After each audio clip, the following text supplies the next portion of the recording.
السلام علیکم ورحمۃ اللہ وبرکاتہ۔ جس کے دل پر کوئی بھی غم ہے کسی بھی چیز کا، اولاد کی طرف سے، ازواج کی طرف سے، یا مال کی طرف سے، یا کسی بھی طرح کا کوئی غم، ہم، فکر، پریشانی، اس کو انہی کلمات کو لازم کر لینا چاہیے اور اسی جذبے کے ساتھ پڑھنا چاہیے جس جذبے کے ساتھ یونس علیہ السلام نے پڑھا تھا۔ وَنَجَّيْنَاهُ مِنَ الْغَمِّ، اس وقت وہ غم میں گھرے ہوئے تھے تو اللہ نے ان کو نجات دے دی۔ وَكَذَلِكَ نُنْجِي الْمُؤْمِنِينَ، یہ صرف ان کے لیے نہیں تھا، ہم اسی طرح سارے مومنوں کو نجات دیتے ہیں۔ جو بھی یہ دعا پڑھے گا اس کو غم سے نجات مل جائے گی۔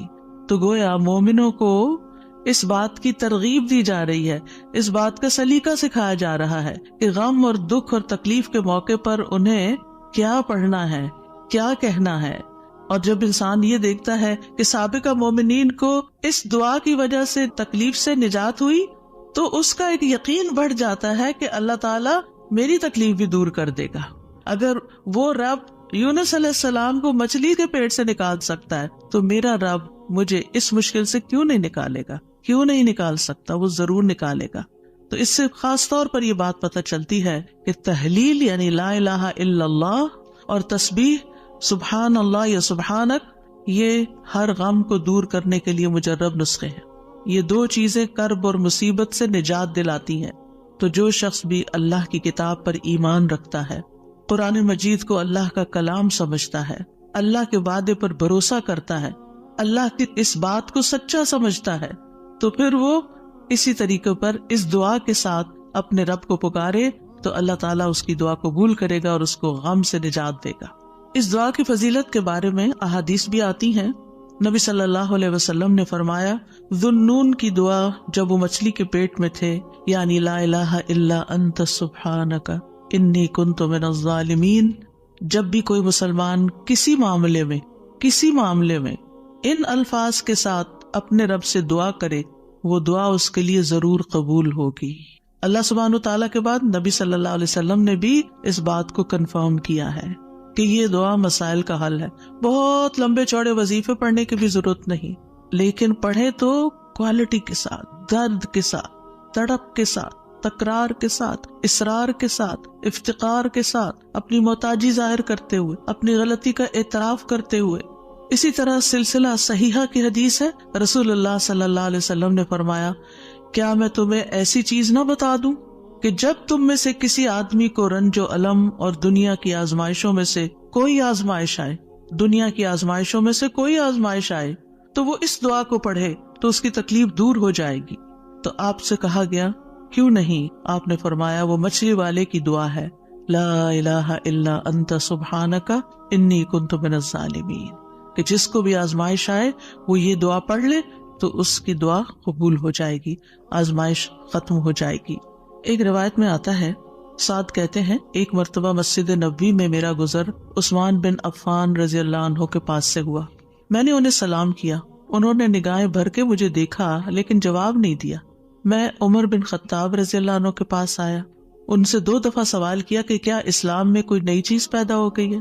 انہوں نے کہا نہیں، کیوں، کیا ہوا؟ میں نے کہا میں ابھی مسجد میں عثمان رضی اللہ عنہ کے پاس سے گزرا تھا، میں نے انہیں سلام کیا، انہوں نے نگاہیں بھر کے مجھے دیکھا لیکن جواب نہیں دیا۔ عمر رضی اللہ عنہ نے پیغام بھیج کر حضرت عثمان کو بلا لیا اور فرمایا کہ اپنے بھائی کے سلام کا جواب دینے میں آپ کو کیا رکاوٹ پیش آئی، کس چیز نے آپ کو روکا؟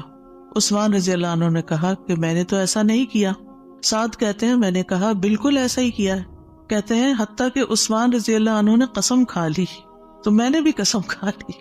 پھر عثمان رضی اللہ عنہ کو کچھ یاد آ گیا تو انہوں نے کہا بلا واستغفر اللہ واتوب الیہ، ہاں ایسا ہوا ہے، میں اللہ سے معافی مانگتا اور توبہ کرتا ہوں۔ آپ ابھی میرے پاس سے گزرے تھے، دراصل میں اس وقت ایک بات سوچ رہا تھا جو میں نے رسول اللہ صلی اللہ علیہ وسلم سے سنی تھی، اور اللہ کی قسم جب بھی مجھے وہ بات یاد آ جاتی ہے میری آنکھیں پتھرا جاتی ہیں اور میرے دل پہ پردہ آ جاتا ہے، یعنی مجھے اپنی ہوش نہیں رہتی۔ کہتے ہیں سعد نے کہا میں آپ کو اس کے بارے میں بتاتا ہوں۔ رسول اللہ صلی اللہ علیہ وسلم نے ایک مرتبہ کسی گفتگو کی ابتدا میں ایک دعا کا ذکر کیا تھا۔ تھوڑی دیر کے بعد ایک دیہاتی آیا، اس نے آپ کو مشغول کر لیا، یہاں تک کہ جب رسول اللہ صلی اللہ علیہ وسلم کھڑے ہوئے تو میں بھی آپ کے پیچھے پیچھے چلا گیا۔ جب مجھے اندیشہ ہوا کہ جب تک میں آپ کے قریب پہنچوں گا آپ اپنے گھر پہنچ چکے ہوں گے تو میں نے اپنا پاؤں زمین پر مارا تو رسول اللہ صلی اللہ علیہ وسلم نے میری طرف توجہ کی. پوچھا یہ کون ہے؟ ابو اسحاق ہے. کہتے ہیں میں نے عرض کیا جی یا رسول اللہ صلی اللہ علیہ وسلم. آپ نے فرمایا کیا بات ہے؟ کہتے ہیں میں نے عرض کیا کہ آپ نے ہمارے سامنے ابتدا میں ایک دعا کا تذکرہ کیا تھا اور پھر ایک دیہاتی نے آپ کو مشغول کر لیا اور آپ نے وہ بتائی نہیں دعا. آپ نے فرمایا ہاں وہ یونس علیہ السلام کی دعا ہے جو انہوں نے مچھلی کے پیٹ میں مانگی تھی, یعنی لا الہ الا انت سبحانک انی کنت من الظالمین. کوئی بھی مسلمان جب بھی کسی معاملے میں ان الفاظ کے ساتھ دعا کرے گا تو دعا ضرور قبول ہوگی. اب آپ دیکھیے کہ یہ صحابہ ہیں, یعنی کہنے کو تو یہ حدیث کا آخری حصہ میں سنا کے آگے چلتی, لیکن مجھے یہ بات اس لحاظ سے اچھی لگتی ہے کہ اس میں ہمارے سیکھنے کی کچھ اور باتیں بھی ہیں. وہ یہ کہ اتنے جلیل القدر صحابی جو رسول اللہ صلی اللہ علیہ وسلم کے انتہائی قریب تھے, یعنی ان سے پائس امت میں کون ہو سکتا ہے؟ حضرت عمر ہو, حضرت عثمان ہو, حضرت علی ہو, حضرت ابوبکر رضی اللہ عنہ ہو, لیکن انسان تھے اور ان پر بھی ایسی غیر معمولی کیفیات آتی تھی کہ وہ اپنی سوچوں میں یا اپنے حالت میں ایسے مشغول ہوتے تھے کہ ان کو سامنے کی چیز نظر نہیں آتی تھی. بعض اوقات ایسا کوئی غم ہوتا ہے, کوئی بات ہوتی ہے, ہو سکتا ہے نبی صلی اللہ علیہ وسلم نے آپ کی آخری وقت کے بارے میں فتنوں کی کوئی پیشن گوئی کی ہو, کیونکہ یہاں بات کا نہیں پتہ چلتا کہ کون سی بات ان کو ہر چیز بلا دیتی تھی. دوسری بات یہ کہ بعض اوقات انسان کا حافظہ ایسے ساتھ چھوڑ جاتا ہے کہ وہ کہتا ہے کہ یہ کام ہوا ہی نہیں. نہ صرف یہ کہ وہ کہتا ہے نہیں, بلکہ اس کے بعد قسم بھی کھا لیتا ہے. اور دونوں صحابہ نے قسم کھا لی. بعد میں احساس ہوتا ہے اوہ ہاں اب یاد آیا. ہو سکتا ہے آپ کے ساتھ کبھی ایسا کوئی مرحلہ ہوا اور اس کے بعد کس قدر شرمندگی ہوئی. پچھلے دنوں میرے ساتھ یہی ایک معاملہ ہوا. کسی نے مجھے کچھ امانت دی کسی کو دینے کے لیے اور میں جلدی میں تھی, وہ جلدی سے رکھ کے ڈرار میں بھول گئی. اس کے بعد جس کی امانت تھی اس نے مجھ سے پوچھا تو میں نے کہا کہ بالکل نہیں, مجھے تو کچھ پتا نہیں, کچھ پتا نہیں. 2-3 دفعہ انہوں نے پوچھا, انہوں نے ہر دفعہ کہا مجھے کچھ پتا نہیں, ایسا کچھ بھی نہیں. لا حول ولا قوت الا باللہ. پھر جب اس شخص سے پوچھا گیا تو پھر دور جا کے مجھے یاد ہے, ہاں وہ میں نکل رہی تھی اور جلدی میں ایسے ہوا تھا. اور میں سوچوں کہ یا اللہ ایسی پھر تکلیف ہوتی ہے نا اندر, اتنی دفعہ میں نے غلط بیانی کی. حافظے کی کمزوری اب اس انسیڈنٹ کو بالکل بھول جانے کی وجہ سے. خاص طور پر اگر میں کلاس کے لیے نکل رہی ہوں اور مجھے کوئی کچھ بات کہے تو مجھے سمجھ نہیں آتی یہ کیا کہہ رہا ہے. یعنی آپ کی زندگی میں بھی کوئی ایسے اوقات ہوتے ہیں نا جب آپ کسی ضروری کام یا ضروری سوچ میں تو بچے آگے کچھ کہتے ہیں وہ فلاں آیا ہے, فلاں کا فون ہے, اور آپ ایسے سنی انسنی کر دیتے ہیں جیسے آپ کو علم ہی نہ ہو. ہم سب انسان ہیں, ہم کمزور ہیں, ہم سے ایسی غلطیاں ہوتی ہیں, ہمیں ایسی غلطیوں کا احساس ہوتے ہی معافی مانگ لینی چاہیے. اور یہ جو ہم استغفار کرتے تو وہ کہتے کون سا گناہ کیا, کوئی گناہ تو ہے نہیں, اس بات کا استغفار. بے شمار گناہ ہیں ہمارے اور ہم نے اپنا اعمال نامہ کوئی نہیں دیکھا اب تک کہ جس سے ہمیں یہ پتا چلے کہ وہ مٹ چکے ہیں کہ نہیں مٹ چکے, اور ہمیں اسٹل ابھی اور بھی معافی مانگنے کی ضرورت ہے. تو جب تک ہماری جان میں جان ہے ہم سے کچھ نہ کچھ غلطیاں کمیاں کوتاہیاں ہوتی رہیں گی, جانے انجانے. خلق الانسان ضعیفا, ہم کمزور پیدا کیے گئے, چاہے ہم نیکی کے, علم کے, اخلاق کے کسی بھی مرتبے پر ہوں, ہم کمزور ہیں, ہم میں کوئی بڑائی نہیں ہے اور ہم سب غلطیاں کرتے ہیں. تو ہونا کیا چاہیے, جو ہی یاد آئے غلطی تو غلطی کا اعتراف کر لینا چاہیے, معافی مانگ لینی چاہیے, بندوں سے بھی مانگ لینی چاہیے, اللہ سے بھی معافی مانگ لینی چاہیے, اور پھر اللہ تعالیٰ کی طرف رجوع کرنا چاہیے. اللہ سبحانہ تعالیٰ معاف کر دینے والا ہے اور وہی ایک اکیلا ہے جو مشکلات سے نکال سکتا ہے. یہ پکا یقین ہونا چاہیے, اور جتنا زیادہ یہ یقین ہوگا نا اتنا ہی زیادہ ہم اللہ کی طرف رجوع کریں گے, اتنا ہی زیادہ محبت کے ساتھ پھر اللہ ہی کو پکاریں گے کہ دروازہ یہی ہے جس کو کٹکھٹانا ہے, ہمیں ادھر سے ہی مسئلہ حل ہونا ہے اور کوئی رستہ نہیں ہے. جتنی توحید خالص ہوگی اتنی دعا مؤثر ہوگی. اور یہ دعا جو ہے اس کو دعا الکرب بھی کہا جاتا ہے, تکلیف دور کرنے والی دعا. ہمارے ہاں اس کو آیت کریمہ کہا جاتا ہے, ورنہ ہر آیت کریمہ ہے. کریمہ کا مطلب معزز, اور اس کی کوئی گنتی مقرر نہیں ہے, لیکن اگر آپ تکرار سے پڑھیں, 100 دفعہ پڑھ لیں, 20 دفعہ پڑھ لیں, 50 دفعہ پڑھ لیں, ضرور پڑھ لیں, وہ منع بھی نہیں ہے, لیکن ایک مخصوص تعداد میں پڑھنے سے ہی مشکل کا حل ہونا, یہ یقین رکھنا یہ غلط ہے, ایسا نہیں ہونا چاہیے. تو اس دعا میں پھر دہرا دیتی ہوں کیونکہ اصل سبق یہ ہے جو آپ کو سیکھنا ہے, اور دعا تو آپ کو سب کو آتی پہلے سے بھی پتا ہے, اور یہ حدیثیں بھی سنی ہوئی ہیں. جس چیز کو پلے باندھنا, جس چیز کو پکڑ کے رکھنا ہے, وہ کیا چیز ہے کہ جس سے یہ دعا اتنی افیکٹو ہے. تو اس میں 4 چیزیں ہیں. ایک ہے توحید, دوسرے ہے اللہ کو ہر عیب اور نقص سے پاک قرار دینا. تیسرے اپنے عبودیت کا اقرار کہ میں بندہ ہوں، غلطیوں والا ہوں. اور چوتھے اپنی غلطی اور کوتاہی کو مان جانا، اپنی غلطی کا اعتراف کرنا. جس بندے کے اندر یہ 4 چیزیں ہوں گی، جس دعا میں یہ 4 چیزیں آ جائیں گی، انشاءاللہ وہاں مسائل حل ہو جائیں گے. اور پھر آپ دیکھیے کہ انسان کا نفس جو ہے نا، ایک دم ذرا سی بھی کوئی اس کو چیز ملے، کچھ حاصل ہو تو ایک سرکشی کا شکار ہو جاتا ہے، تکبر اور غرور میں آ جاتا ہے. تو اپنے آپ کو تکبر اور غرور سے نجات دینا ہے، کیونکہ کچھ لوگوں کا خیال ہوتا ہے کہ I am very important and I can do every thing, اور میں سب کچھ کر سکتا ہوں، اور سیلف ریلائنس ہوں، میں سیلف میڈ ہوں، اور پتہ نہیں کیا کیا اپنے بارے میں جھوٹی توقعات اور اپنے آپ کو بڑھا چڑھا کے پیش کرنا اور اپنے آپ کو بڑی چیز سمجھنا. یہ چیزیں اللہ تعالیٰ کو پسند نہیں. لیکن افسوس یہ کہ یہاں کے کلچر کی وجہ سے یہ چیزیں ہمارے بچوں کے اندر اتنی انسٹل ہو گئی ہیں کہ وہ ایک ایروگنس کے لیول تک بعض اوقات اخلاق پہنچ جاتا ہے، جو کہ انتہائی خطرناک ہے. تو بچوں کی تربیت میں یہ ایلیمنٹ یاد رکھیں کہ ان کو کانفیڈینس دیں کہ یو کین ڈو، آپ ٹرائی کرو، آپ کر سکتے ہو، اللہ نے آپ کو یہ اور یہ اور یہ دیا، نعمتوں کو یاد کرائیں، لیکن اس کی ایک لکیر کھینچے، اس سے آگے نہیں جائیں. یو آر ناٹ ایوری تھنگ، کرنے والا اللہ ہے. انسان صرف اسباب اختیار کرتا ہے، لیکن ساری طاقت لا حول ولا قوت الا باللہ. اور پھر یہ کہ اللہ تعالیٰ کی جو خالق کی عظمت ہے اور اس کی جو اہمیت ہے ہماری زندگی میں، اس کا اظہار اور اقرار کرنا اور اس کو پاک قرار دینا اور اس سے ظلم کی نفی کرنا کہ آپ ظالم نہیں، میں ظالم ہوں، انی کنت من الظالمین، اور غلطیاں میری ہیں، یہ بہت ضروری ہے. جہاں تک غم اور پریشانی کا تعلق ہے زندگی میں، تو یاد رکھیے کہ غمگین رہنا ایمان کی علامت نہیں. ٹھیک ہے، یعنی ہر وقت غمگین نہیں رہنا چاہیے. غم ایمان کے مراتب میں سے نہیں. ابن قیم رحمہ اللہ کہتے ہیں، جان لیں غم راستے کی رکاوٹوں میں سے ہے.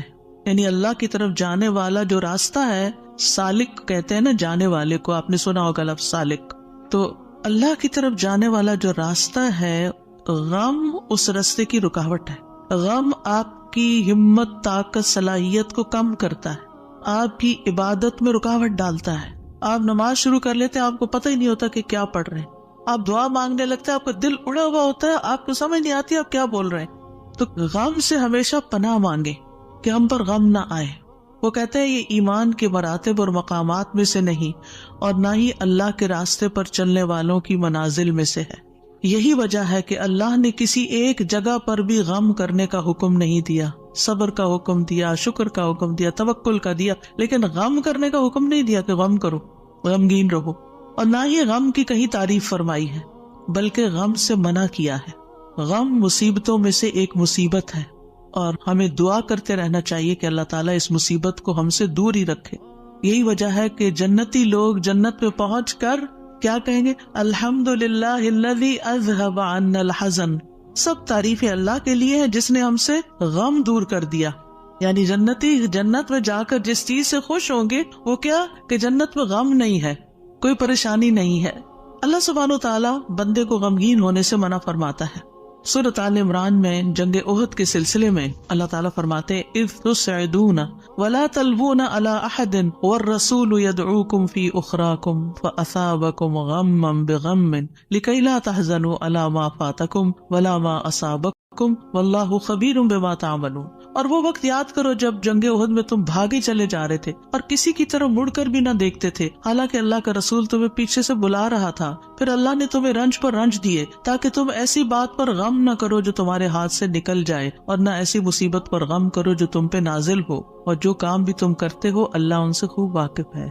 یعنی یہ ٹریننگ ہو رہی تھی. یعنی ایک کے بعد ایک صدمہ کیوں آیا؟ تاکہ غم زندگی سے نکل لی جائے. پھر فرمایا وَلَا تَهِنُوا وَلَا تَحْزَنُوا وَأَنْتُمُ الْأَعْلَوْنَ إِن كُنتُم مُؤْمِنِينَ. اتنی تکلیف اٹھا کے سب سے بڑی تکلیف مسلمانوں کے لیے کیا تھی کہ نبی صلی اللہ علیہ وسلم کا دانت مبارک شہید ہو گیا تھا اور آپ کو چوٹ لگی تھی اور آپ گر پڑے تھے. تو یہ بہت بڑا صدمہ تھا. 70 لوگ شہید ہو چکے تھے، گھر گھر میں آفت آ گئی تھی. لیکن اتنے بڑے صدمے کے بعد بھی اللہ تعالیٰ کا حکم کیا ہے؟ وَلَا تَهِنُوا وَلَا تَحْزَنُوا. غمگین مت رہو، غم نہیں کرو.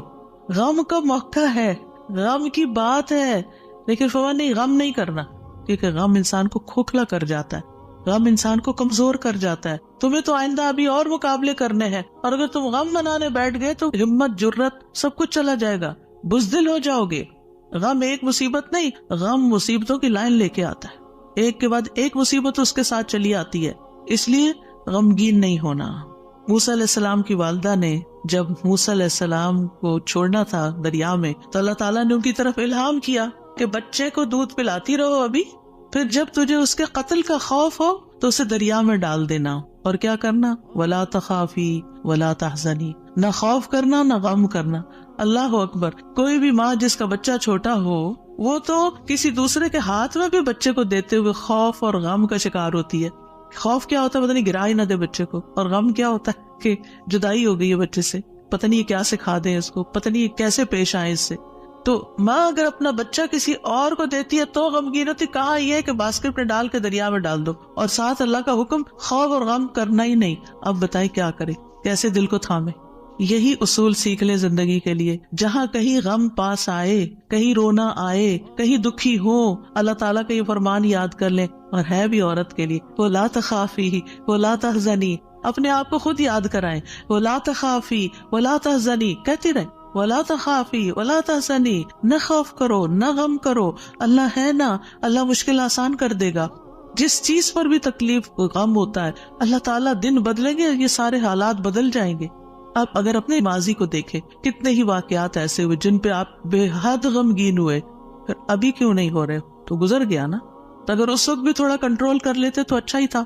کیونکہ یہ جو سٹریس ہوتا ہے نا، اور یہ غم اور خوف کا مجموعہ سٹریس پھر بن جاتا ہے. اور یہ جو سٹریس ہوتا ہے نا، یہ انسان کو بیمار کر دیتا ہے، فزیکلی بھی کمزور کرتا ہے، اور ایمانی اعتبار سے بھی کمزور کرتا ہے، روحانی اعتبار سے کمزور کرتا ہے. انسان کا دل کمزور ہو جاتا ہے، چھوٹی سی بات سنتا ہے تو اس کے حواس باختہ ہو جاتے ہیں، کسی بھی چیز کا مقابلہ نہیں کر پاتا. تو اللہ سبحانہ و تعالیٰ نے ان کو کہا غم نہ کرو، بے شک ہم اسے تیرے پاس واپس لانے والے ہیں، واپس تمہارے ہی پاس آئے گا. اور آپ اپنا بچہ کسی کو بھی دیتے ہیں تو واپس آپ ہی کے پاس آتا ہے، اور اسے رسولوں میں سے بنانے والے، اللہ یہ کہ اللہ اپنے پاس بلا لے، پھر تو ہم سے زیادہ اللہ کا ہے نا. انا للہ و انا الیہ راجعون. نبی صلی اللہ علیہ وسلم نے غار ثور میں کیا کیا تھا؟ اذ ہما فی الغار اذ یقول لصاحبہ لا تحزن، غم نہیں کرنا، ان اللہ معنا. یعنی کس طرح بے یار و مددگار انسان ایک ایسی جگہ پر ہو جہاں ساری قوم دشمن بنی ہوئی ہو اور پھر بھی غم نہ کرے، سارے ساتھ چھوڑ دے، الٹا مخالفت کرے، جان کے دشمن بن، پھر بھی غم نہیں کرو، غم نہیں کرو. اور حضرت ابوبکر تو نبی صلی اللہ علیہ وسلم کے لیے غمگین ہو رہے تھے نا. ابن قیم کہتے ہیں 4 چیزیں جسم کو برباد کر دیتی ہیں: پریشانی، غم، بھوک اور بیداری. پریشانی اور غم پختہ عزم کو کمزور کر دیتے ہیں اور دل میں کمزوری پیدا کر دیتے ہیں، اور بندے اور اس کے کاموں میں محنت کرنے کے درمیان رکاوٹ بن جاتے ہیں جو کام اس کے لیے مفید ہوتے ہیں. یعنی آپ پروڈکٹیو نہیں رہتے، اور یہ سفر کا راستہ کاٹ دیتے ہیں. یعنی جو اللہ کی طرف جانے کا راستہ ہوتا ہے نا، اسے کاٹ دیتے ہیں اور اس کو پسپائی کی طرف الٹا کر دیتے ہیں، یا رکاوٹ بن کر اس کو سفر سے روک دیتے ہیں. یعنی وہ اللہ کی طرف جانا ہی بند کر دیتا ہے. یعنی ایک شخص اچھا بھلا کچھ سیکھ رہا ہوتا ہے، کلاسز جوائن کی بھی ہوتی ہے، کوئی کام کر رہا ہوتا ہے، یا کسی بات سے غمگین ہو جاتا ہے، جانا ہی چھوڑ دیتا. ابھی کیوں نہیں آ رہے؟ بس ڈپریشن کا شکار ہے، کہیں جانے کو دل نہیں کرتا. آپ اچھا بھلا ایک کام کر رہے تھے، آپ بیکار ہو کے بیٹھ گئے، کیا یہ نقصان نہیں ہے؟ اور اس غم کی حالت میں انسان کی عقل ایسے ماری جاتی کہ اس کو اپنا نقصان بھی نہیں سمجھ آتا، کہ میں اپنا ہی نقصان کر رہا ہوں، اپنے آپ کو کھا رہا ہوں. غم کیا ہے؟ خود کو کھانا. تو خود کو کھانے سے تو مسئلہ حل نہیں ہوگا، مسئلہ تو جہاں ہے وہی ہے، وہ تو اللہ نے دور کرنا ہے. اس سارے کیفیت کو، اس احساس کو، اس شدت کو دعاؤں میں لگا دیں، دعاؤں میں کنورٹ کر دیں. امام ابن قیم کہتے ہیں یا اس کے علم سے رکاوٹ بن جاتے، علم کے لیے رکاوٹ بن جاتا ہے غم. تو یہ چیزیں سفر پر جانے والے کی پشت پہ بہت بھاری بوجھ ہیں: پریشانی، غم، بھوک اور بیداری. یعنی جو صحیح نیند نہیں لیتا رات کی، جو صحیح فوڈ نہیں لیتا، یعنی اپنی ضرورت کی غذا نہیں لیتا، اور جو غم اور پریشانی کا شکار رہتا ہے، وہ شخص کسی کام کا نہیں رہتا، بیکار، نکما. اور آپ دیکھیں جب انسان بیکار ہوتا ہے نا، جو کوئی کام کا نہیں ہوتا، کسی کی خدمت اور مدد میں نہیں ہوتا، وہ تنہا ہو جاتا ہے، اس کی کوئی قدر و قیمت نہیں رہتی، کوئی اس کو لک فارورڈ نہیں کرتا، کوئی اس سے محبت نہیں کرتا. بیکار انسان اپنی قدر گنوا دیتا ہے. وہ کہتے ہیں پنجابی کا محاورہ ہے، چم نہیں کم پیارا. چم کا مطلب ہوتا ہے چمڑا، اسکن. یعنی اگر آپ کی اسکن بڑی گلو کر رہی ہے تو وہ کسی کو اچھی نہیں لگے گی، آپ جتنا چاہیں میک اپ لگا کے خوبصورت بن کے آ جائیں، لیکن اگر آپ کام کے بندے ہیں نا، کسی کے آپ کام کرتے ہیں، آپ پروڈکٹیو ہیں، آپ کسی کے مددگار ہیں، تو ہر کوئی آپ سے پیار کرے گا. یہ ایک اصول، ایک فطرت کی بات ہے. چاہے اپنے بچے ہی کیوں نہ ہو، اگر وہ بیکار رہنے کے عادی ہو گئے ہیں تو آپ دن رات ان پہ غصہ کرتے ہیں کہ تم سست ہو، تم بیکار ہو، تم کسی کام کے نہیں ہو. اور اس کو بیکار کس چیز نے کیا؟ فکر، پریشانی، غم، دکھ، تکلیف، ان چیزوں نے. تو ان کا علاج کرنا ہوگا. ابراہیم بن ادہم کہتے ہیں غم دو طرح کے ہوتے ہیں، ایک غم تمہارے حق میں ہے اور ایک غم تمہارے خلاف ہے. پس وہ غم جو تمہارے حق میں ہے وہ آخرت کے بارے میں غم کرنا ہے. سارے غموں کو ایک میں ڈھال لے، اور وہ ہے آخرت کا غم کہ وہاں میرا کیا ہوگا، کیا میں جنت میں جا سکوں گی یا نہیں. وہ کہتے ہیں کہ ایک غم تمہارے حق میں ہے، وہ آخرت کے بارے میں غم کرنا اور اس کی خیر و برکات کے بارے میں غم کرنا ہے. اور وہ غم جو تمہارے خلاف ہے وہ دنیا اور اس کی زینت کے بارے میں غم کرنا ہے، دنیا کے فائدوں کے بارے میں غم کرنا کہ کوئی چیز چلی گئی. اور دنیا کی زینت کیا ہے؟ مثلاً اپنی جوانی، اپنا حسن، یہ ساری چیزیں کیا ہے وقت کے ساتھ ساتھ ڈھل جاتی ہیں. پھر کچھ لوگ اس پر غم لگا بیٹھتے ہیں کہ ہم پہلے سے خوبصورت نہیں رہے، پہلے سے اسمارٹ نہیں رہے، پہلے سے ایکٹیو نہیں رہے. اور کچھ لوگ تو ہر وقت رونا ہی روتے رہتے ہیں، اب میرا حافظہ کمزور ہو گیا ہے، اب میں سوچ نہیں سکتی. ایک خاتون کو میں جانتی ہوں، پچھلے 20 سال سے یہی بات ہر وقت کرتی ہے جب ملتی ہے. اتنی بیزاری ہوتی ہے ایسی باتیں سن کے، کیونکہ جب آپ ایسی باتیں کرتے رہتے ہیں نا تو اس سے آپ دوسروں کو بیزار کرتے ہیں اور اپنی قدر کھوتے ہیں کہ اچھا اب یہ بندہ بیکار ہو گیا ہے، اب یہ کام کا نہیں رہا، چھوڑو اس کو. ہم کیا چاہتے ہیں؟ ہمدردی لینا دوسرے سے، یہ کہہ کے کہ میں کمزور ہوں، بیمار ہوں. ہم سمجھتے ہیں دوسرے ہمدردی کریں، ایک دن کریں گے، 2 دن کریں گے، پھر کیا ہوگا؟ ہر وقت تھوڑی کریں گے. ہر وقت ہائے ہائے کرتے رہنے سے آپ دوسروں کو بیزار کرتے ہیں. المؤمن القوی خیر واحب الی اللہ من المؤمن الضعیف. قوی مومن، طاقتور مومن بہتر ہے، اچھا ہے، خیر ہے، اور اللہ کو زیادہ پیارا ہے کمزور مومن سے. اب آپ اللہ کے پیارے بننا چاہتے ہیں یا نہیں؟ بننا چاہتے ہیں تو بہادر ہو جائیں، ہوشیار ہو جائیں، غموں کا رونا اتار پھینکیں. پھر آپ دیکھیے ابن قیم کہتے ہیں جب انسان صبح کرے اور شام کرے اور اس کی صرف ایک ہی فکر ہو اور وہ ہے اللہ سبحانہ وتعالیٰ کے ساتھ رابطہ جوڑنا، تو ایسے انسان کی تمام ضرورتوں کو اللہ اپنے ذمے لے لیتا ہے. ساری ضرورتیں، یعنی آپ اللہ تعالیٰ کے ساتھ کنیکٹ رہیں اور لوگوں کو بھی اللہ سے کنیکٹ کریں. آپ کے کام اللہ کے ذمہ، اور اللہ تعالیٰ اس سے ہر پریشان کرنے والے کام کا ضامن ہو جاتا ہے. سبحان اللہ، کتنی بڑی بات ہے. اور اس کے دل کو اپنی محبت کے لیے، اس کے زبان کو اپنے ذکر کے لیے اور اس کے اعضاء کو اپنی اطاعت کے لیے فارغ کر دیتا ہے. لیکن اگر وہ صبح شام اس حال میں کرے کہ دنیا ہی اس کی پریشانی ہو، کہ دنیا ہی اس کی پریشانی، دنیا کی کوئی چیز اس کی پریشانی بنی ہوئی ہے، کوئی انسان ہے، کوئی کام ہے، کوئی چیز ہے، تو اللہ اس پر دنیا کے غم، پریشانیاں اور تکلیفیں لاد دیتا ہے. ایک پریشانی ہے نا، ایک اور آ جائے گی، ایک اور آ جائے گی، اور آ جائے گی، کٹھی ہو جائیں گی. اس کو اس کے نفس کے حوالے کر دیتا ہے. تو اللہ اس کے دل کو اپنی محبت سے ہٹا کر مخلوق کی محبت میں مشغول کر دیتا ہے. یہ بھی ایک سزا ہوتی ہے کہ انسان انسانوں کی محبت کا قیدی ہو جاتا ہے. ان کی خوشی سے انسان خوش، ان کے غم سے انسان غمگین. اس کی اپنی کوئی زندگی نہیں، اس کے اپنے پاس خوش ہونے کے لیے کوئی چیز ہی نہیں، اور اس کی زبان کو اپنے ذکر سے ہٹا کر لوگوں کے ذکر کے ساتھ مشغول کر دیتا ہے. پھر وہ لوگوں کی باتیں کرتا رہتا ہے. وہی کتنی بیزاری ہوتی ہے نا جب لوگوں کی کوئی خراب باتیں آپ سے کریں، کسی کے عیب کھولیں آپ کے سامنے، کسی کی غیبت کریں، کسی کے الزام تراشی کریں، یا اپنی لڑائی جھگڑوں کو اس طرح ذکر کریں. یہ کوئی خوشگوار گفتگو تو نہیں ہوتی. تو یہ بھی سزا کی قسم ہوتی کہ ہر وقت انسان اس قسم کی باتیں کرتا رہے اور اس کے اعضاء کو اپنی اطاعت سے ہٹا کر لوگوں کے کاموں میں مشغول کر دیتا ہے. انبیاء کا خاص وصف یہ تھا کہ وہ آخرت کو ہر وقت یاد رکھتے تھے اور ہر معاملے کو اسی کو پیش نظر رکھ کے نبھاتے تھے. ان کے بارے میں آتا ہے انا اخلصناہم بخالصۃ ذکر الدار، بے شک ہم نے انہیں ایک خاص صفت کے ساتھ چن لیا جو اصل گھر کی یاد ہے. یعنی وہ آخرت کو یاد کرتے رہتے ہیں، ان کا غم آخرت کے بارے میں ہے. سورۃ الانبیاء میں ہی آتا ہے انہم کانوا یسارعون فی الخیرات ویدعوننا رغبا ورہبا وکانوا لنا خاشعین.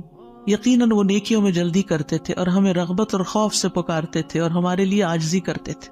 سفیان ثوری کہتے ہیں وکانوا لنا خاشعین کے بارے میں کہ غم ان کے دلوں میں پھیل کر ان کو پگھلانے والا ہوتا ہے، یعنی اللہ کے حضور جھکانے کے لیے. آخرت کا غم انہیں اللہ کی طرف مائل کرتا ہے، کیونکہ مالک یوم الدین بھی تو وہی ہے نا، فیصلہ بھی قیامت کے دن اسی کے ہاتھ میں ہے. لہٰذا فکر اس بات کی ہونی چاہیے کہ وہ ہمارے حق میں کیسے فیصلہ کرے گا. اللہ کرے کہ رحمت والا معاملہ فرمائے۔ صحابہ بھی آخرت کا غم ہی لگائے رکھتے تھے۔ عبد الرحمن بن عوف کے پاس کھانا لایا گیا، وہ روزے سے تھے۔ انہوں نے کہا مصعب بن عمیر شہید کیے گئے، وہ مجھ سے بہتر تھے، انہیں جس چادر کا کفن دیا گیا اس سے ان کا سر چھپاتے تو پاؤں نکل آتے، پاؤں چھپاتے تو سر کھل جاتا۔ پھر ہمارے لیے دنیا کشادہ کر دی گئی، ہمیں تو یہ ڈر ہے کہ کہیں ہماری نیکیوں کا بدلہ ہمیں اس دنیا میں ہی نہ مل جائے۔ اور پھر آپ رو پڑے، کھانا بھی چھوڑ دیا۔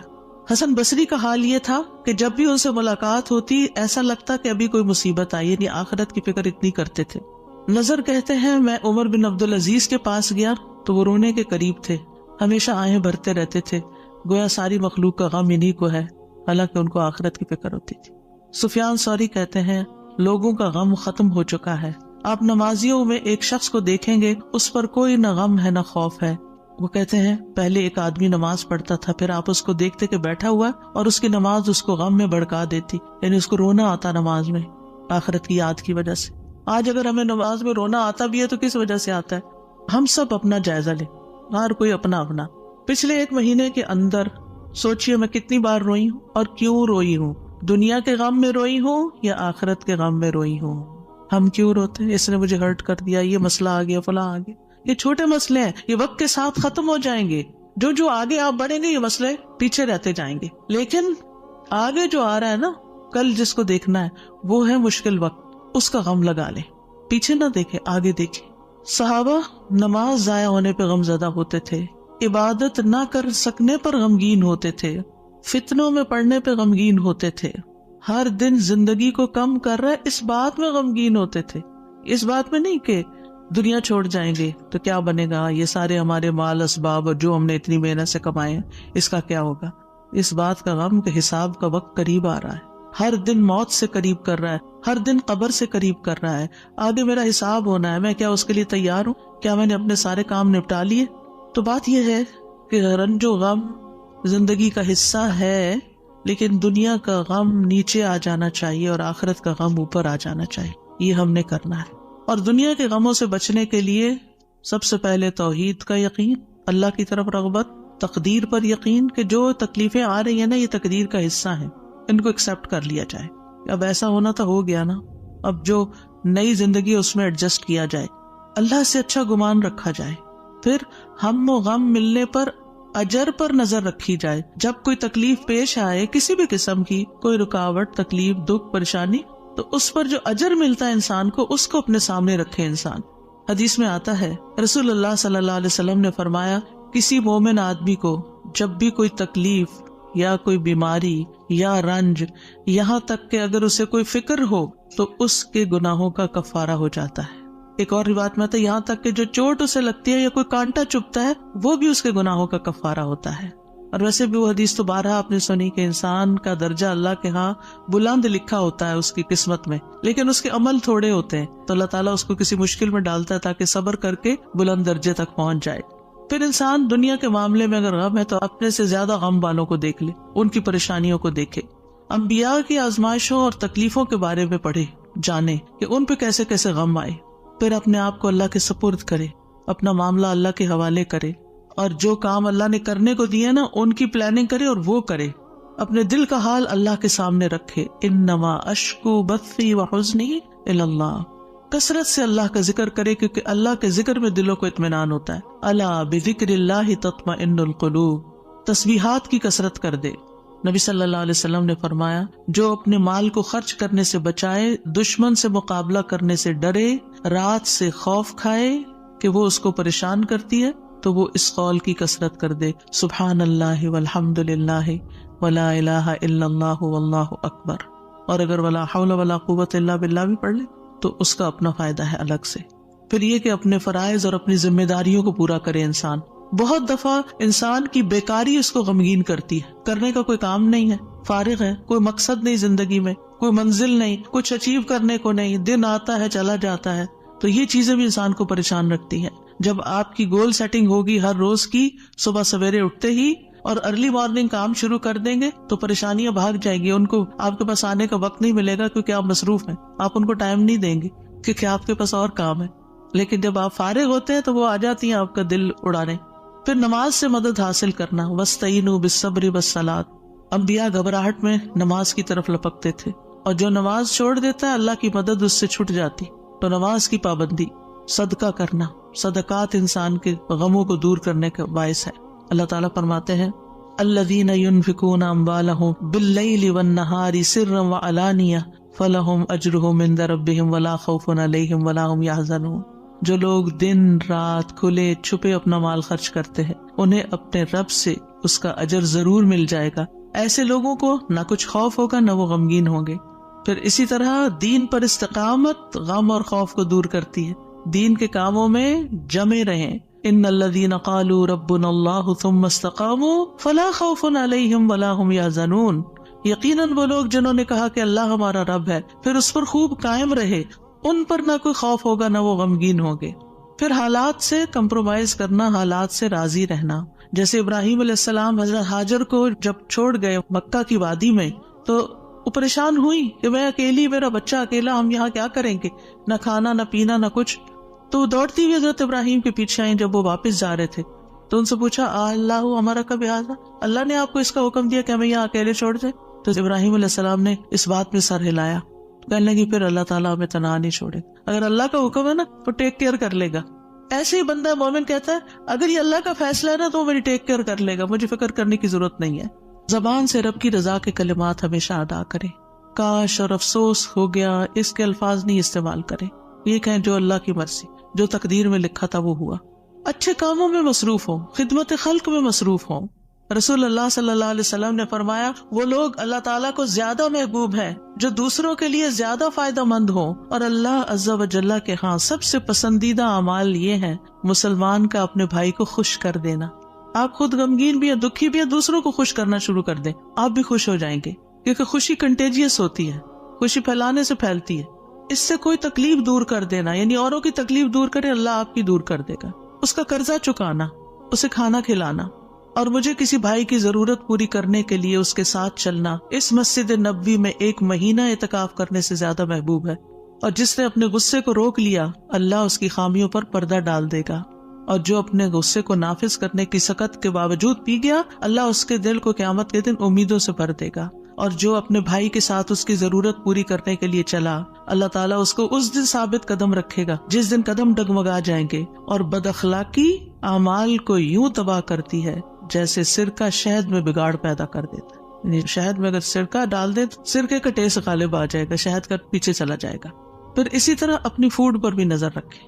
کھانا پینا بھی انسان کے اندر جو کیمیکل امبیلنسز ہوتے ہیں، ہارمونل چینجز اثر انداز ہوتا ہے.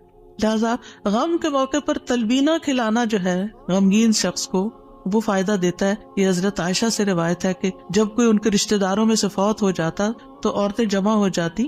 جب وہ منتشر ہوتی صرف رشتہ دار اور خاص لوگ رہ جاتے تو حضرت عائشہ ان کو ہنڈیا میں تلبینہ پکانے کا حکم دیتی. تلبینہ پکایا جاتا، سرید بنایا جاتا، اس پہ تلبینہ ڈالا جاتا. پھر حضرت عائشہ فرماتی اسے کھاؤ کیونکہ میں نے رسول اللہ صلی اللہ علیہ وسلم سے سنا ہے، آپ فرماتے تھے تلبینہ مریض کے دل کو تسکین دیتا ہے اور غم بھی کچھ دور کر دیتا ہے.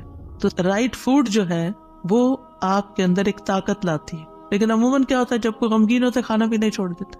تو اس میں صحیح خوراک کسی کو دینا. اور آپ دیکھیں کہ سرید جو ہے وہ یعنی گوشت کے شوربے میں روٹی توڑ کے ڈالنا اور پھر اس کے اوپر تلبینہ، اتنی زبردست ڈش بنا کے کھانا اور کھلانا جو ہے یہ غموں اور دکھوں تکلیفوں کو، اس سے یہ پتہ چلتا ہے اگر کوئی اداس ہے پریشان ہے تو اس سے اچھا جو تمہیں اچھا سا کھانا کھلاتے ہیں.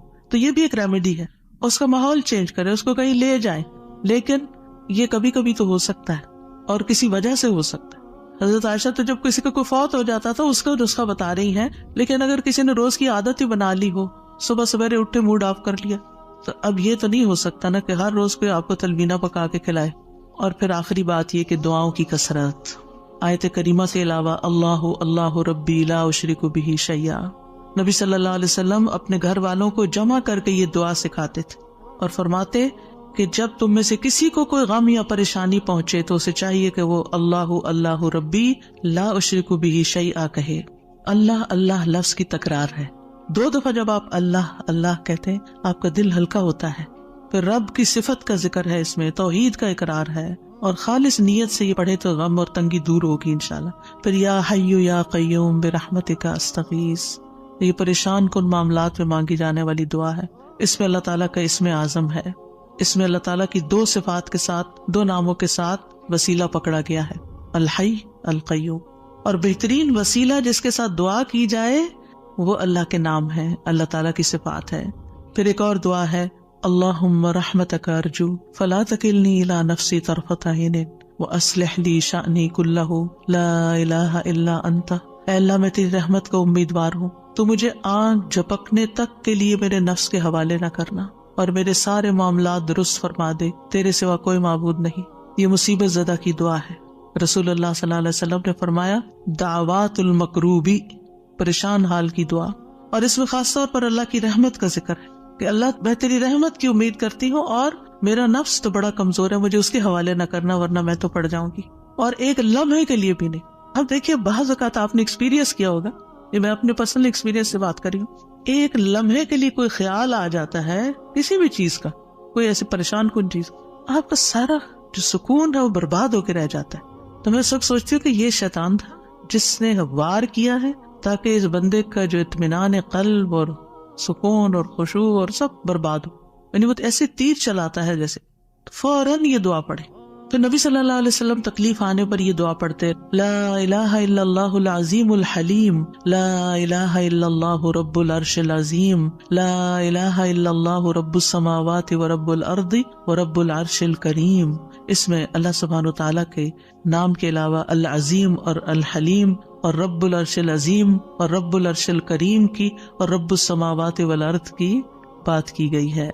یعنی اللہ تعالیٰ کی صفات کو بیان کیا گیا ہے اور پھر توحید کا اقرار ہے. توحید کا اقرار غموں کو دور کرنے کا باعث ہے کہ میرے لیے اللہ کافی ہے، حسبی اللہ و نعم الوکیل، اللہ کافی ہے میرے لیے. پھر اللہم انی اعوذ بک من الہم والحزن والعجز والکسل والبخل والجبن وضلع الدین وغلبۃ الرجال. اے اللہ میں تیری پناہ میں آتا ہوں دکھ، غم، عاجزی، سستی، بخل، بزدلی، قرضداری کے بوجھ اور لوگوں کے اپنے اوپر غلبے سے. نبی صلی اللہ علیہ وسلم سفر میں کثرت سے یہ دعا پڑھتے کیونکہ سفر میں یہ ساری چیزیں آ جاتی ہیں نا اکٹھی ہو کے. اور پھر آپ دیکھیں کہ غم ماضی کا ہوتا ہے، فکر مستقبل کی ہوتی ہے، اور پھر بے بسی اور کمزوری اور کچھ کرنے کو دل نہ چاہنا اور کسی کی مدد نہ کرنا اور ہر چیز سے ڈرنا، بزدلی دکھانا اور لوگوں کا چڑھائی کر دینا آپ پر، یہ ساری چیزیں وبال ہیں. ان سے بچنے کے لیے دعا کرنی چاہیے.